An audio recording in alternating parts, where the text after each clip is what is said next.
Hey everybody, Z Garcia here, and today I'm going to be going over my top 10 favorite characters from Cthulhu Death May Die right here.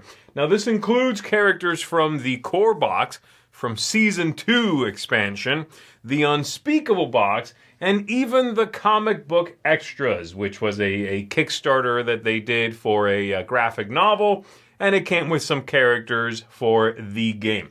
I really enjoy this game. I think it's a really immersive, interesting, cooperative Cthulhu, mythos kind of game. And so today I'm just going to be highlighting some characters I really enjoy that I think are very flavorful, interesting to play, all of those things. So I'll be talking about their sort of play style a little bit, kind of what I like about it, and the highlighting mainly their unique ability. So let's go ahead and jump into the number 10, and I'll tell you what I'm talking about here. So let's remove these. As you can see, there are a ton of characters also.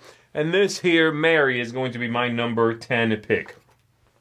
So the characters are going to have their wounds over here, their stress, a breakdown of a turn, what a turn looks like. And then they'll have 3 abilities. Now the top one is unique to that character. And then the other 2 come from a pool of abilities. And, Mary happens to have Marksman and Swiftness. That lets her run more, and then Marksman lets her shoot baddies from spaces away without having to be in the same space as them. So I'll be mainly focusing on the top one, but there are some great combinations of these general abilities as well that I might highlight. So Mary, the first one here, has the Roll With It ability. Whenever you are wounded, you and investigators in your space heal 1 stress.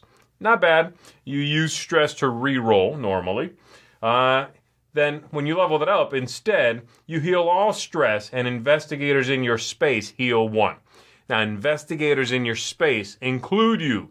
So even after a single leveling up here, which happens when you take Madness and you hit that space there, immediately then when you are wounded, you get all your stress back, and you heal 1. And anybody else there might benefit from that. But it doesn't matter. So even at level 2, this is very, very strong. And that's one thing to look for me, is that the, step 1 and step 2 are pretty powerful already. Because yes, the last one is normally a tremendous ability no matter what, but you need to make it to at least there to have unlocked, you need to make it to at least there to have unlocked this final ability. You begin on the first one, and so it's 1, 2, 3, assuming you are fully ignoring leveling up these.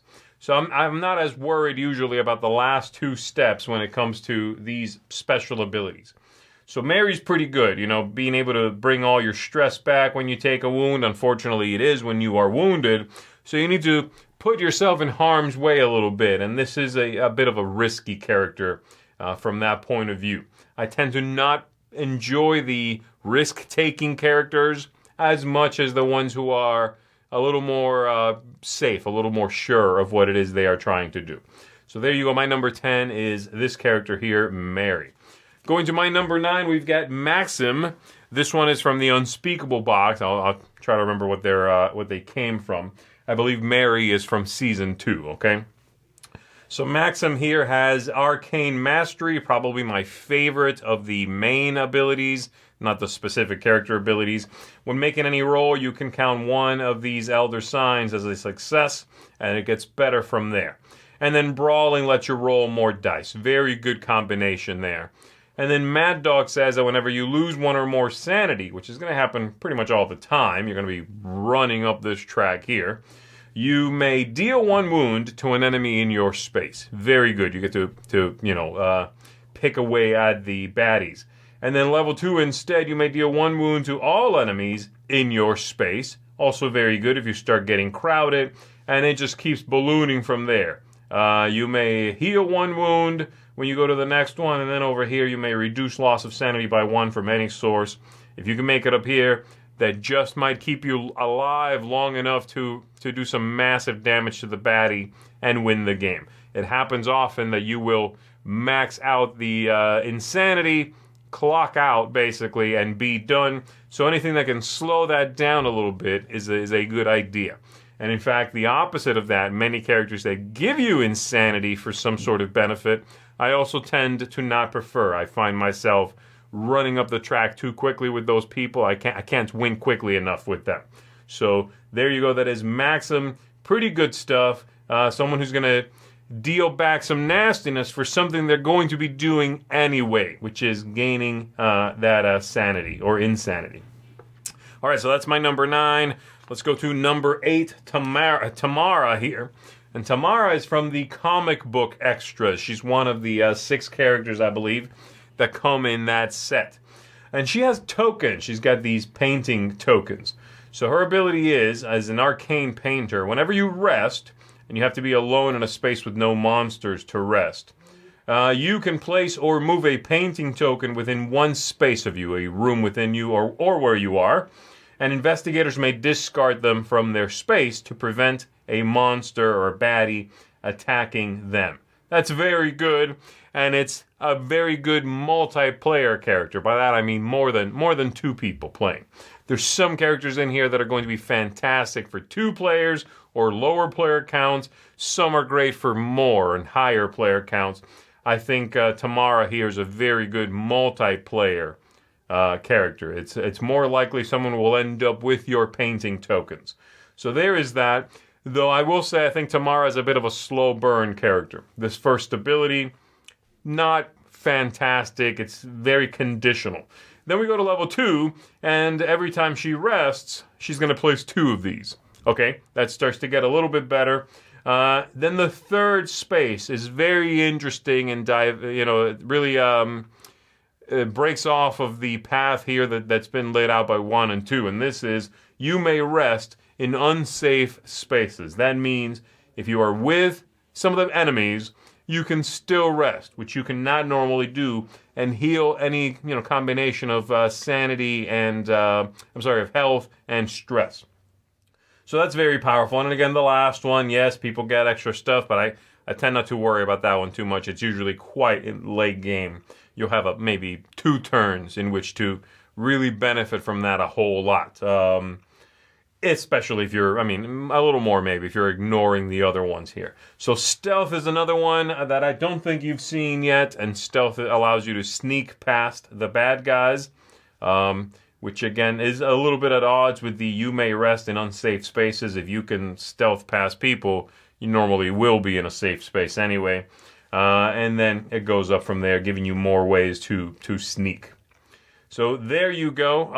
I think for me, swiftness is probably the weakest of the general core special abilities, but stealth is pretty good, and stealth is going to definitely keep you alive. So I think she's a very interesting character, a bit of a slow burn character, but I enjoy the way it works out. And again, especially if you're playing with quite a few players, a higher player count, that can be very interesting. So that's my number 8. Then we go to number 7, and I believe it's Halia. I'm not sure Halia. I don't know how you pronounce that one. So this is an oracle, and her ability there, named Oracle, says whenever you are making a roll, you may heal all your stress if you get at least 2 of those elder signs. The elder signs, she's also going to be using them towards arcane mastery, which is very good. I love arcane mastery. Combined with stealth, very good. She can avoid a fight. She can get into a fight. She's good either way. So that's the top one there, the main one, whenever you roll that. Very situational, certainly. But that can be very, very good, healing all your stress, giving you re-rolls back. And then we go to level 2 here. Instead, you may heal all stress or all wounds.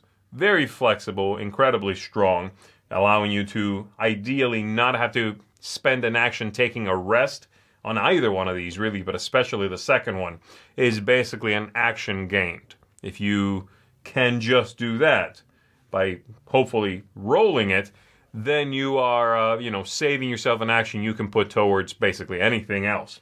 And because she is healing all the stress, by the way, by rolling this, or by doing, this one, healing all the wounds, that means you can spend the stress to re-roll dice to try to get into the elder signs there, and then no matter how much of it you just spent, you'll gain it all back anyway because you're triggering that. Nice combo. A bit of a push your luck combo, because if you don't pull it off, you've now just burned through all your stress, or most of it. Seeking that result, if you don't get it, that can definitely bite you back. But a really nice combination. You combine that again with Arcane Mastery, really powerful stuff. So I like this character a lot. She is from the Season 2 expansion, by the way. All right, moving on to the next one. My number 6 is Rasputin, and Rasputin's from the core box. All right, Rasputin has a very clean, simple ability. He is unkillable, kind of. You have one free death, meaning if your health token here falls all the way to there, you would normally die. You do not die. If you would die from wounds, instead you return to life with full health. Fantastic. At level 2, you have another free death, 2 total. Then at level 3, when you return to life, you heal all your stress. And then at 4, you have another death. And I like that this track here is not the kind of track that you need to pump up completely to really get max benefit out of it. If you are not doing so bad with the wound taking, you can stop there and start putting your clicks, your leveling up, into the other tracks here. Both of them fantastic. So I like that this one is a little bit of a self-correcting, self-adjusting character. Maybe you don't need more than one free death. That might be enough to get you through the game. It certainly is for many of the characters. Maybe you're getting close and you want the next one. All right, well, I've died once. I want to be able to not time out again, so I'll give myself 2 returns. And then the rest of the points can go into something else. Really interesting, very, very flexible character. Not a splashy special ability, but one that's going to keep you around. And that's ultimately what you need. Some time to keep you around to take down the bad guys as quickly as you can. So that is my number 6, Rasputin. Number 5 here, I think it's Adilah, maybe? Adilah, I'm not sure. This one is a fantastic character for 2-player games. The main ability, again, Arcane Mastery, Brawling, very good. Though these are the exact same 2 we just saw on Rasputin. For some reason, they are reversed. I'm not really sure why. I'm not sure how they organize these. But I guess it's not alphabetical, But they have the same 2, special, or rather, not special abilities, the general abilities. The main one here being Voodoo. Name an investigator as your focus at the beginning of the game. You do that once. Whenever one of you rests, the other one heals 1 wound or 1 stress. And this is what I'm talking about when I say a fantastic 2-player game. Because in that game, every time one of you rests, the other one gets a little something. It doesn't matter who's doing it. We benefit together all the time, us 2. Then at level 2, instead, whenever one of you rests, the other heals 3 stress or wounds as if they were resting. So it's a rest. At that level already, we are now getting, for 1 action that either you or I take, we're getting 2 actions, pretty much. And normally you can only do that if you are in a safe space. You can rest. Well, this is a way around that. Now, if you're not in a safe space and really need to rest, I can rest for you. If I find myself in a safe space, I'll rest, give you just as much of a benefit already at level 2. And again, it continues to go up from there. But I like to focus on these early ones because you're going to get a lot of mileage out of that. Really fantastic character. Great in a 2-player game. Works just fine with more players than that. But I like that connection with just one other character, and we will benefit each other no matter what. Really interesting stuff. This one is also going to come, by the way, in the Season 2 expansion. That's where you find this character here. And there's 10 characters in there, just like in the core box. So there we go. That is my number 5. My number 4 is Meryl. And Meryl has one of those powers, one of those abilities that some folks just adore. And that is that it can copy another character's special abilities. This is a fantastic multiplayer character. So method acting is the ability here. At the beginning of your turn, so every turn you do this, you're going to choose an investigator and you copy their signature skill at level 1 until the end of the turn. If you go up to here, you copy someone's ability at level 2, 3, 4. Very simple.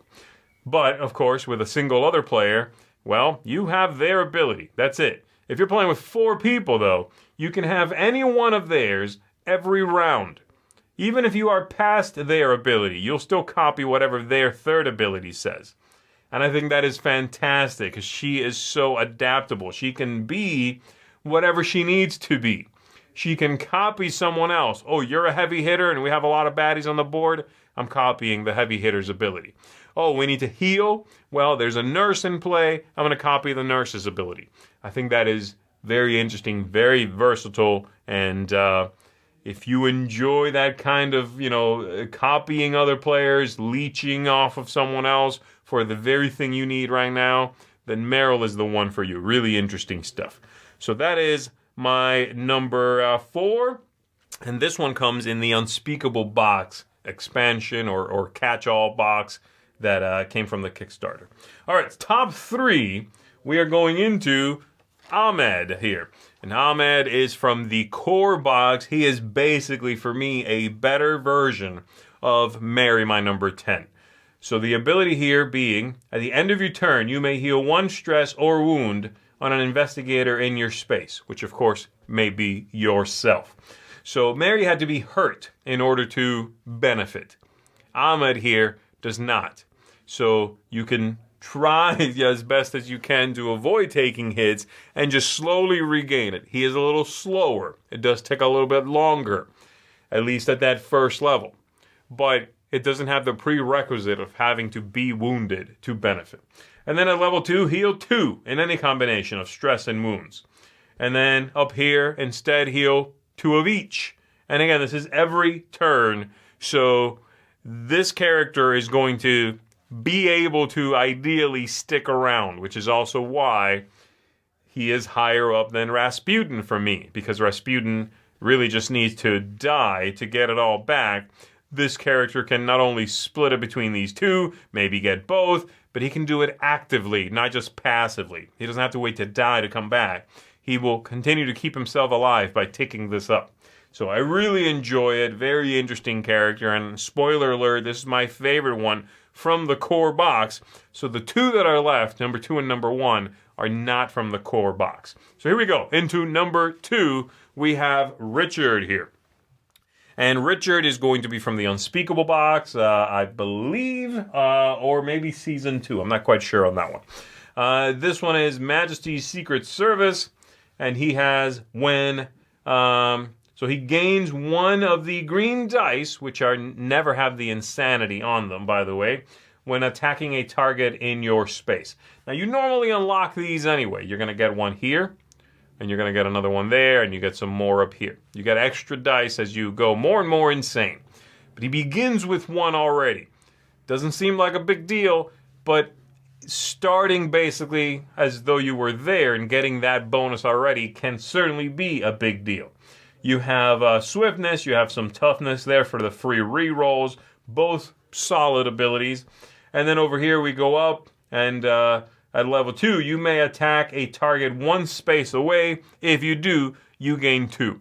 I think what I like about Richard is that his levels up here almost seem to come from very different tracks. They are incredible. There's not an obvious progression up here. He seems to be using a little something from one of these standard abilities, and then using a little something from Marksman, right? And then this level over here, this third one says, you may sneak 3 times per run and deal 1 wound to each enemy that you sneak past. So that comes from sneaking, right? I mean, so from stealth. It seems like he's using a little piece from each of the other abilities that he does not normally have access to. And I find that very interesting, very adaptable character that can sort of dip his toe into many different abilities and let you do what you want to do the way you want to tackle it, adapt yourself to the game based on how things are going. So there you go. Really like this one. Very strong stuff. And then finally, my number 1 is going to be Walter. And Walter here has Arcane Mastery and Marksman, probably my 2 favorite abilities, and then Pacifist. Pacifist says, when you attack, but don't destroy an enemy, you can push it one space away. That is huge, because that means, nor in this game, you only are attacked back when we get to step 3. And at that point then, if you are safe, meaning no one's with you, you draw a discovery card. That's good. Normally good. And then otherwise you would be attacked. Well, if Walter can't quite take down the baddies, he can still push them away. Now, it's possible they'll move back in during the Mythos phase, or somebody will be spawned into his space. That's a possibility. But he can create a safe space for himself if he doesn't quite have the oomph to just take out the bad guys. So I really like that. And then it just goes up from there with fantastic rewards as well. So you do that, and also you get to heal 2 stress. And also you get to heal a wound. And way up here, again, unlikely that you'll get too many benefits out of that, but not bad. Wounded monsters and cultists can't attack you or investigators in your space. If you are shutting down their attacks against you, you have a huge benefit in order to put the final few hits you need to put out on the main bad, on Cthulhu, on whoever you're playing against. So this ability is just tremendous. It's going to keep you alive. It's going to keep you safe. It's going to just repel those monsters off of you so you can keep doing what you are trying to do, resolve whatever needs to be resolved. So I really like this one. Walter is my favorite character in Cthulhu Death May Die. So there you go, everybody. That is my top 10 characters that I find interesting and enjoyable in the game. Let me know in the comments below which ones you like. What's your favorite from the core set, if you've only played the core set. I'm curious about that as well. And let me know what your thoughts are. That's going to do it for me, folks. My name is Garcia. I'm going to see you on the next one. Ha ha!